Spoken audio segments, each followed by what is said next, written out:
Bismillahirrahmanirrahim. Assalamualaikum warahmatullahi wabarakatuh.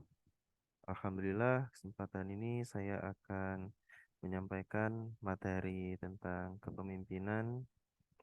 Dalam hal ini, saya akan menyampaikan 4 gaya kepemimpinan dalam organisasi.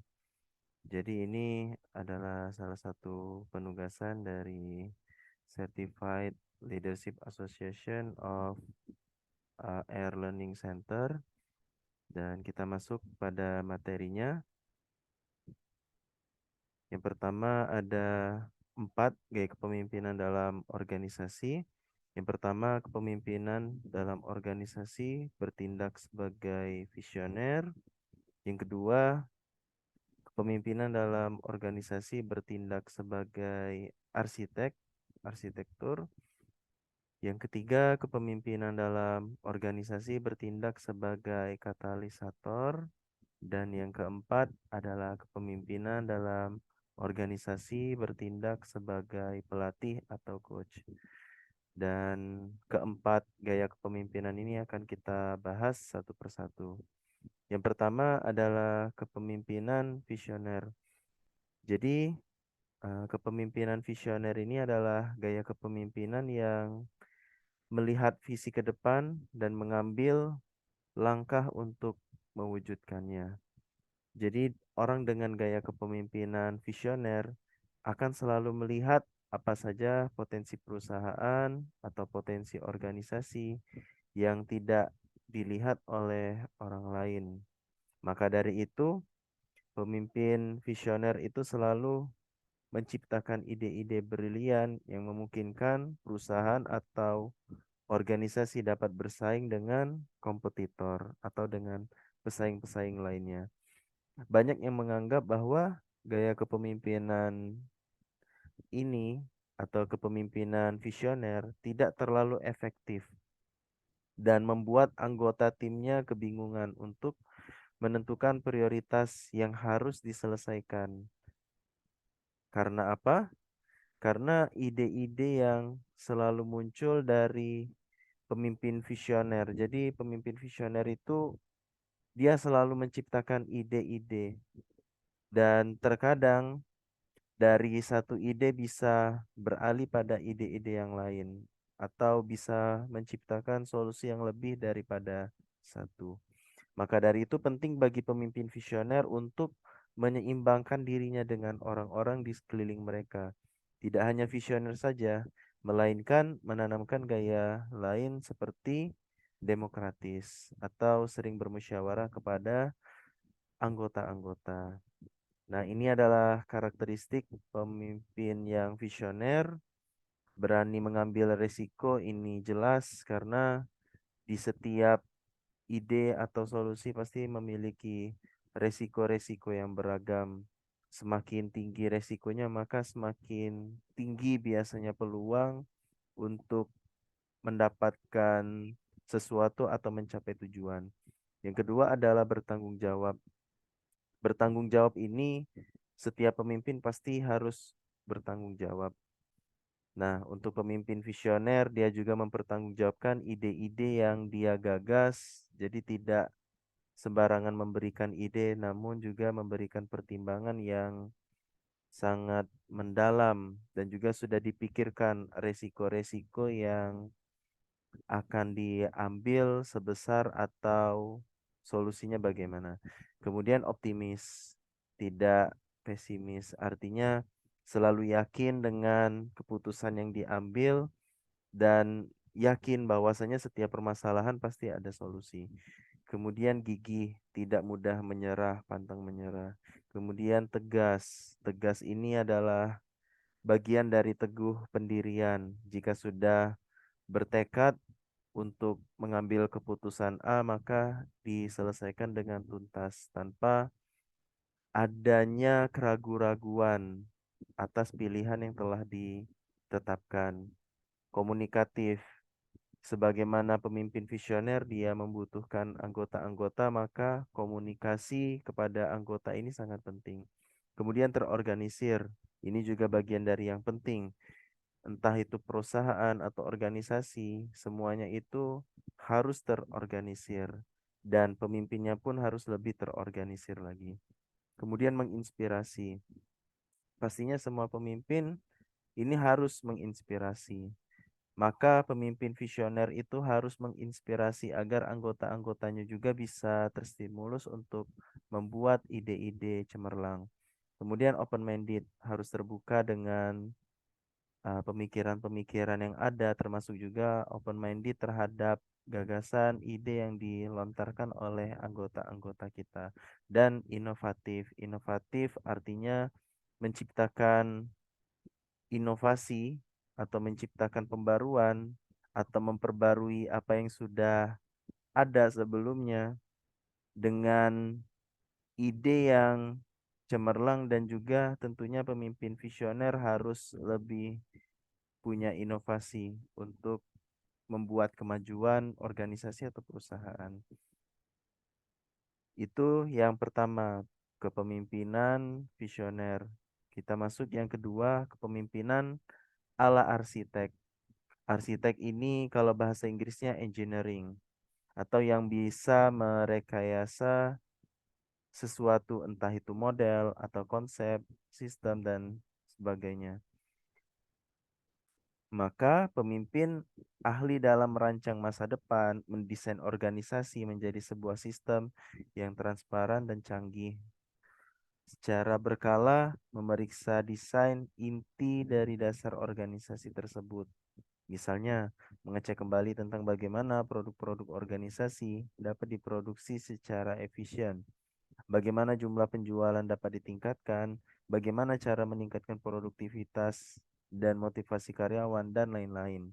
Pada intinya adalah kepemimpinan ala arsitek ini yang dia bisa mendesain bahkan dari nol, bisa mengkonsep yang mana dengan sumber daya yang ada dia bisa mengkonsep sendiri bisnis atau organisasi yang efisien atau efektif itu seperti apa. Maka karakteristik kepemimpinan ala arsitek ini ada kaitannya juga dengan kepemimpinan visioner, karena di sini ada menyangkut tentang visi ya. Jadi mampu menciptakan visi dan arahan strategis, ini kepemimpinan ala arsitek. Kemudian ada shaping culture dan value, yaitu membentuk budaya dan nilai. Ya namanya juga arsitek, kepemimpinan arsitek artinya dia bisa mendesain kepemimpinan dan menularkannya kepada anggota-anggota sebagaimana yang dia desain. Kemudian ada leading change, artinya memimpin perubahan. Maka konsep yang telah dibuat oleh kepemimpinan arsitek haruslah dia sendiri yang menjadi eksekutornya, yang menjadi arsitek.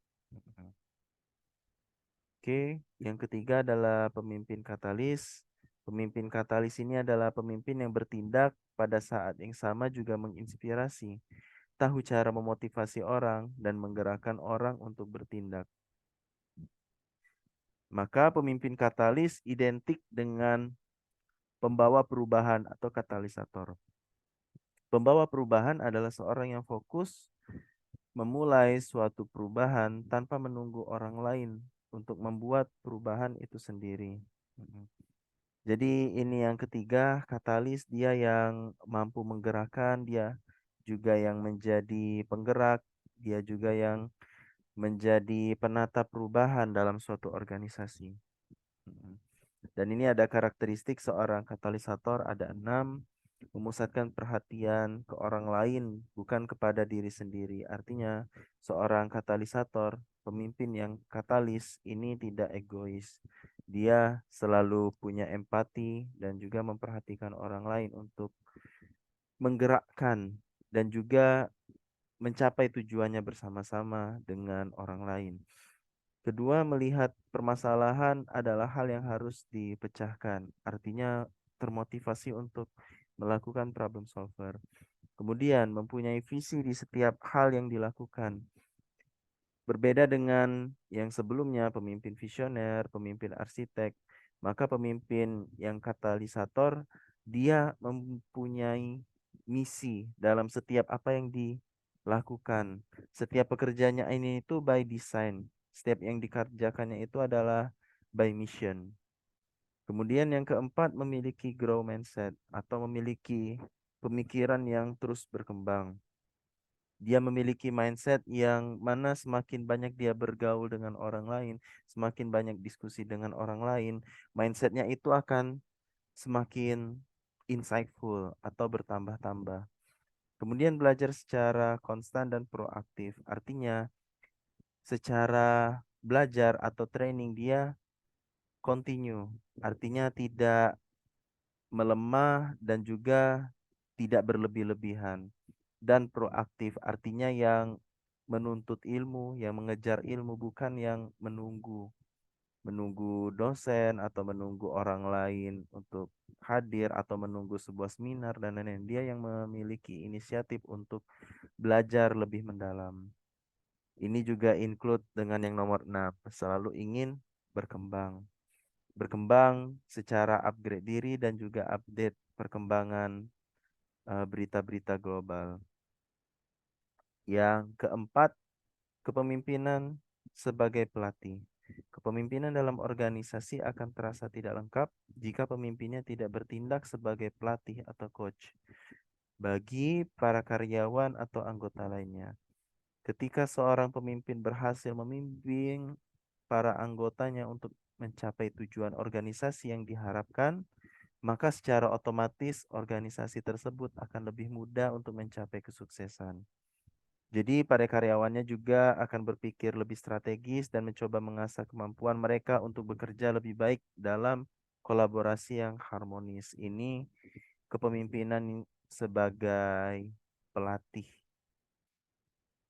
Nah, ini kesimpulan merangkum dari keempat gaya kepemimpinan yang sudah kita bahas.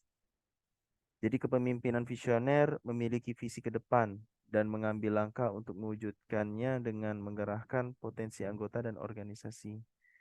Kemudian kepemimpinan ala arsitek mampu mendesain organisasi dan tangguh dalam membangun model bisnis di dalam organisasinya. Ini masih belum selesai tapi kurang lebih rangkumannya adalah kepemimpinan katalisator, dia yang mampu menggerakkan, yang mampu mengarahkan, dan juga menjadi eksekutor dalam setiap eh, rancangan-rancangan kepemimpinan, dan dialah juga yang menjadi leader of change itu atau penggerak dalam perubahan. Dan kepemimpinan pelatih, sesungguhnya pemimpin itu tidak hanya harus bagus secara diri sendiri, namun juga dia harus memastikan anggota-anggotanya memiliki kualitas yang sama atau bahkan lebih berkualitas dibandingkan leader. Maka kepemimpinan pelatih ini atau yang disebut coach, dia mampu mentraining anggota-anggotanya sehingga tercapailah suatu regenerasi di mana ketika suatu kepemimpinan itu harus ada estafet pengganti dari pemimpin yang lama ke pemimpin yang baru, maka kepemimpinan pelatih atau coach ini harus diamalkan atau diterapkan dalam sebuah perusahaan atau organisasi. Dan terakhir, diharapkan seorang pemimpin harus memiliki keempat gaya kepemimpinan ini. Apa saja tadi? Kepemimpinan visioner, kepemimpinan ala arsitek, kepemimpinan katalisator, dan kepemimpinan pelatih. Agar dapat beradaptasi dengan tantangan zaman dan siap memimpin dalam segala situasi dan kondisi. Itu materi yang bisa saya sampaikan, dan juga ini adalah include dari testimoni, juga bagian dari penugasan Certified Leadership Association of AR Learning Center. Alhamdulillah, saya mengucapkan terima kasih yang sebesar-besarnya kepada Coach Andre Haryanto karena telah menyampaikan materi yang luar biasa. Pada dasarnya kita semua adalah pemimpin. Untuk apa kita ya capek-capek untuk mengikuti training atau certified.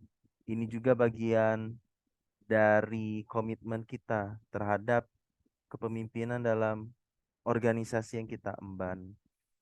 Tanpa adanya certified ini, rasanya kita belum benar-benar menunjukkan Taring sebagai pemimpin. Walaupun kenyataannya kepemimpinan itu tidak harus ada sertifikat atau sertifikasinya dalam sudut pandang orang-orang yang tidak menganggap sertifikasi itu penting. Namun kenyataannya di zaman sekarang pengakuan atau extend atau bahasanya itu pengakuan ini sangat dibutuhkan, dipentingkan. Karena seperti kita melamar kerja pun ada diminta melampirkan sertifikat dan sebagainya. Maka dari itu penting sekali untuk pelatihan-pelatihan seperti ini jika kita memang sudah berkecimpung di dunia kepemimpinan, maka tidak ada salahnya untuk mengambil Certified Leadership Association of AR Learning Center. Demikian testimoni yang bisa saya sampaikan dan juga materi yang saya sampaikan. Semoga bermanfaat dan sekali lagi semoga apa yang saya sampaikan ini membekas, menginspirasi, memotivasi yang menyimak semuanya. Terima kasih telah menonton video ini. Assalamualaikum warahmatullahi wabarakatuh.